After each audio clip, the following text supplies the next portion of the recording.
Indian stock market की कल से आज तक की सबसे बड़ी खबरें बस 3 मिनट में। मिडिल ईस्ट में बड़ी टेंशन्स की वजह से ग्लोबल ऑयल मार्केट में तेजी देखने को मिली है। ब्रेंट क्रूड की प्राइस 20% से ज्यादा बढ़कर एक वक्त $114 पर बैरल तक पहुंच गई थी। ब्रेंट क्रूड लगभग $107.5 पर बैरल के आसपास ट्रेड कर रहा था। ये पहली बार है जब ऑयल प्राइसेस 2022 में रशिया यूक्रेन वॉर के बाद $100 के पार गए हैं।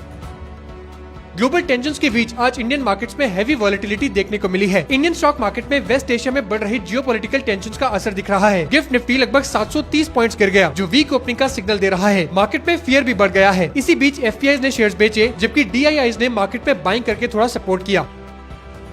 ओपनएआई की रोबोटिक्स और कंज्यूमर हार्डवेयर हेड कैटलिन केलेनोस्की ने अपने पद से रेजिग्नेशन दे दिया है। उन्होंने अपना डिसीजन कंपनी की यूएस डिपार्टमेंट ऑफ डिफेंस के साथ हुई डील के कंसर्न्स को लेकर किया। इस डील के तहत ओपनएआई के एआई मॉडल्स को पेंटागन के क्लासिफाइड नेटवर्क्स में यूज किया जाएगा। लिंक्डइन पर अपनी पोस्ट में केलेनोस्की ने कहा कि एआई का रोल नेशनल सिक्योरिटी में इंपॉर्टेंट हो सकता है, लेकिन कुछ डिसीजन पर ज्यादा डिस्कशंस और सेफगार्ड्स होने चाहिए।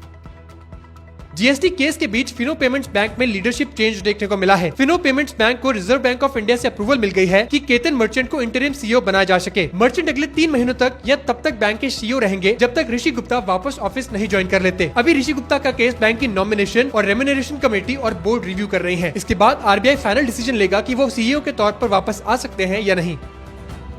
मुश्तबा खामिनी को ईरान का नया सुप्रीम लीडर बना दिया गया है। वो अली खामिनी के बेटे हैं, जिनकी डेथ एक इजरायली एयर स्ट्राइक में हो गई थी। इजरायल के हमले में 86 साल के अली खामिनी मारे गए थे। इस हमले में मुश्तबा खामिनी की वाइफ जहरा हदाद आदिल भी मारी गई थी। अब सुप्रीम लीडर बनने के बाद मुश्तबा खामिनी ईरान की वॉर स्ट्रेटेजी और मेजर डिसीजन पे सेंट्रल रोल निभाएंगे। मिडिल ईस्ट में चल रही वॉर का अब सीधा असर चाइना पर भी पड़ रहा है। फर्टिलाइजर बनाने में यूज होने वाले इंपॉर्टेंट रॉ मटेरियल्स सल्फर की सप्लाई टाइट हो गई है। बिल्कुल उस वक्त जब चाइना में स्प्रिंग प्लांटिंग सीजन शुरू हो गया है। चाइना अपनी सल्फर सप्लाई का लगभग 47% इम्पोर्ट करता है। इसमें से आधे से ज्यादा इम्पोर्ट पर्शियन गल्फ के देशों से आता है, जो स्ट्रेट ऑफ हॉर्मुज के थ्रू ग्लोबल मार्केट्स तक पहुँचते हैं। सीबीआई ने अनिल अंबानी और उनकी कंपनी रिलायंस कम्युनिकेशंस के खिलाफ एक और बैंक फ्रॉड का केस रजिस्टर किया है। इस केस में कंपनी की फॉर्मर डायरेक्टर मंजरी अशोक कैकर का नाम भी शामिल है। एफआईआर के मुताबिक 2013 से 2017 के बीच अक्यूज ने पंजाब नेशनल बैंक और यूनाइटेड बैंक ऑफ इंडिया को एलिजिडली चीट किया। इससे बैंक्स को लगभग 1085 करोड़ रुपए का नुकसान हुआ। मिडिल ईस्ट वॉर का प्रेशर अब इंडियन करेंसी पर भी दिखने लगा है। इंडियन रुपी मंडे को 46 पैसे गिरकर 92.20 पर डॉलर पर ओपन हुआ। पिछले ट्रेडिंग सेशन में रुपी 91.74 पर क्लोज हुआ था। रुपी की गिरावट का मेन रीजन है ग्लोबल ऑयल प्राइसेस में तेजी। वॉर के बीच ब्रेंट क्रूड की प्राइस बढ़कर $117 पर बैरल तक पहुंच गई है। वीडियोस के लिए फॉलो करें AISM इंडिया।